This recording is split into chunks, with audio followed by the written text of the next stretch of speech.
మరి ఈ పథకాలు మొత్తం అమలు చేయాలంటే ఖజానా ఖాళీగా ఉంది, ప్రజలు మొత్తం అర్థం చేసుకోవాలి. చేశాడంటే ఖాళీగా ఉంటే ఖజానా ఖాళీ అయింది, అప్పుడు ఎక్కడ ఉంది ఖాళీ? మరి వీళ్ళు ఖాళీ చేసి పెడితే వాడిని సరిదిద్దుకొచ్చాడు. ఖాళీ ఎక్కడ ఉంది? అంటే జగన్మోహన్ రెడ్డి పథకాలు పెట్టి మొత్తం ఖజానా ఖాళీ చేశాడు అంటున్నారు. సెంట్రల్ గవర్నమెంట్ వాళ్ళే చెప్పారు ఖజానా ఖాళీ. ఎవరన్నా చంద్రబాబు వచ్చినాక పెంచుంది, వీడు తక్కువ వాడాడని చెప్పారు. సెంట్రల్ గవర్నమెంట్ చెప్పినా ఇంకా మనం చెప్పేదే ఉందండి.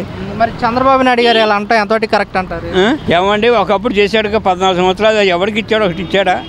ఎవరికి ఇవ్వాలి. పథకాలు మొత్తం అన్నాడు, అన్నది ఒకటి అమలు చేశారా? ఇప్పుడు ఇంటికి వ్యవసాయం చేసేవాడికి 20,000 అన్నాడు, అవి లేవు. మరి డోకరా వాళ్ళకి లేవు, అవి లేవు.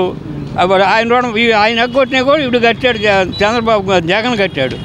మరి అంటే మా ప్రభుత్వం అధికారంలో రాకలోనే అన్నా క్యాంటీన్లు విడుదల చేసాము, పెన్షన్ డబ్బులు పెంచాము, ఇస్తున్నాం అంటున్నారు కదా. పెన్షన్ డబ్బులు పెంచాడు, పెంచలేదు అంటలా. అన్న డబ్బులు పెంచాడు. అది ఒక్కడేగా నువ్వు పెట్టింది పింఛన్లు, అన్నా క్యాంటీన్లు. ఎవడికి ఎవడు రాడు కదా అన్నా క్యాంటీన్లకి. ఎవడో రోడ్ల మీద వచ్చాడు, తింటాడు, వెళ్ళిపోతాడు. అంటే 5 రూపాయలకి మేము నాణ్యమైన అన్నం పెడుతున్నాం. ఏమంటే నాణ్యమైన అందరూ వెళ్ళి తింటామా? మనం వెళ్ళి తినం కదా. ఎవడో రోడ్ల మీద తిరిగాడు, నలుగురు తింటాడు, వెళ్ళిపోతాడు. అయితే జగన్మోహన్ రెడ్డి గారు అంటున్నారు, మా ప్రభుత్వం అధికారంలోకి వచ్చినట్టయితే పిల్లలకి అమ్మఒడి కానివ్వండి, చేయూత డబ్బులు 18,000 కానివ్వండి వేసేవాళ్ళు అంటున్నారు. అలానే వేసేవాడు, అందరికీ వేసేవాడు. పిల్లలకి అందరికీ వేసేవాడు. గత ప్రభుత్వంలో, వైసీపీ ప్రభుత్వంలో స్కూల్స్ పిల్లలకి ఎలా ఉన్నాయి అంటే మీరేం చెప్తారు? స్కూల్స్ ఏమండి 14 సంవత్సరాలు అప్పుడు లేని వీడు వచ్చినాక అమలు చేసిన ఒక్కటి కూడా చేయలేదు. మరి ఇప్పుడు 14 సంవత్సరాలను ఒక్కటి చేయలే. మరి ఇప్పుడు ఆడు చేసినాక కాదంటున్నారు. ఇప్పుడు కరోనా టైంలో కరోనా టైంలో అంత బాధల్లో కూడా సరిపెట్టుకొచ్చారు. అది ఎవరు? జగను కాదండి. ఇప్పుడున్న పరిస్థితుల్లో వాలంటీర్ వ్యవస్థ కనుక ఉంటే ఎలా ఉండేది? ఏమండి వాలంటీర్ ఉంటే ఇంటింటికి వచ్చి చలారు కట్టించేవాడు. మనకు ఏదన్నా కావాలన్నా కానీ గబానే వాళ్ళు చేసి పెట్టి తీసుకొచ్చి ఇచ్చేవాళ్ళు. మనం ఇప్పుడు పంచాయతీకి బియ్యం కోటాడితేనే ఇళ్ళకే తెచ్చుకోలేదు, నడవలేదు అని మాట్లాడుతున్నారు పరిస్థితి. మీకు ఇప్పుడు మరి వాలంటీర్ వ్యవస్థ లేదు కదా, మరి మీరు పెన్షన్ తెచ్చుకోవడానికి ఇబ్బంది పడుతున్నారు. పంచాయతీ వాళ్ళు చెప్తున్నారుగా, సచివాలయం వాళ్ళే వచ్చేస్తున్నారు. చాలా పొద్దున్నే వచ్చేస్తున్నారు వాళ్ళు కూడా. మళ్ళీ ఎందుకు ఇవ్వలేదు అనకూడదు.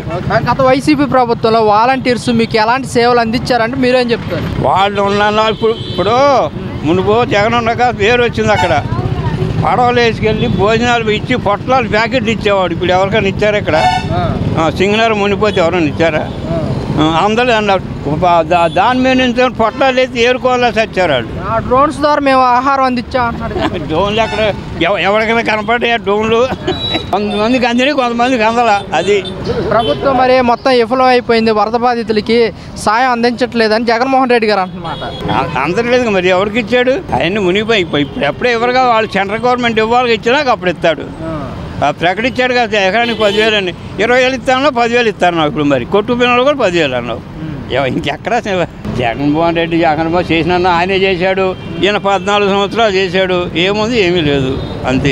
14 సంవత్సరాల్లో చంద్రబాబు నాయుడు గారు పథకాలు లాంటి ఇవ్వలేదంటారా? ఏమి ఇచ్చారు? 200గా పింఛన్ ఇచ్చింది.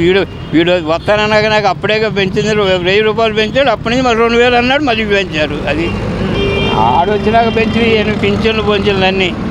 అంటే ఆడవాళ్ళకు పసుపు కుంకుమ కింద మేము ఇచ్చామని చెప్తున్నారు కదా. మరి ఆడవాళ్ళకి ఇచ్చారు మనకు తెలియదు. ఆడవాళ్ళకి పసుపు కుంకాల కింద 10,000 ఎంతో ఇచ్చారంట. ఇవ్వలేదు, మన అబద్ధం ఆడకూడదు. ఇచ్చినాక